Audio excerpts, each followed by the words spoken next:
Razvan, nous sommes aujourd'hui à l'écomusée avec Sylvain, responsable du centre d'accueil pédagogique.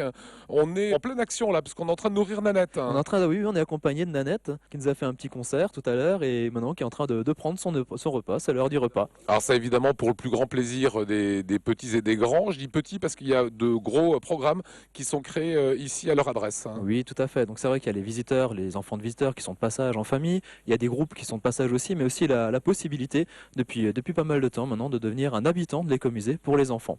Alors ça se passe comment? Bah, écoutez, il y a plusieurs possibilités. Soit c'est des classes sous la forme de classes d'environnement, soit sur des centres de loisirs, c'est-à-dire les centres aérés, hein, si vous voulez, ou tout ce qui est colonies de vacances.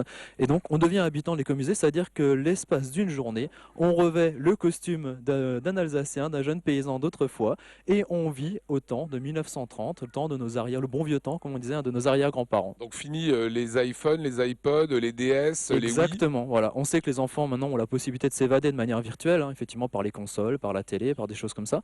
Ben là, c'est paradoxal, mais on va leur faire montrer aussi quelque part un monde virtuel. Hein, c'est pas dans leur milieu habituel, mais c'est par ce truchement, quelque part, par ce paradoxe, qu'on va transformer donc les enfants en jeunes paysans et ils vont en fait retrouver une vie réelle quelque part. Ils vont redevenir acteurs de leur vie. Qu'est-ce qui leur ressort quand on les interroge chez petits après une journée ou après une classe verte? Ah bah alors là ils sont conquis hein, parce que même des enfants, par exemple des enfants citadins ou autres, ben retrouvent quelque chose de fondamental, quelque chose qui fait partie de notre histoire commune hein, de la vie paysanne.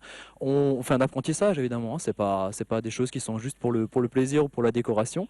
Ils apprennent des choses, ils apprennent la partie technique, mais surtout ils apprennent ce qui se passe au bout des doigts, hein, par la pratique de beaucoup de choses, notamment l'artisanat ou les pratiques de gestes de la vie paysanne. Alors on croise ici des métiers d'antan, le charron qui voilà n'existe plus. Le charron, voilà, un métier quasiment disparu. Le forgeron aussi, hein, métier aussi d'autrefois. Et puis il y a aussi, vous savez aussi, les aventures pour les enfants de l'école d'autrefois. Ça, c'est aussi toute une aventure.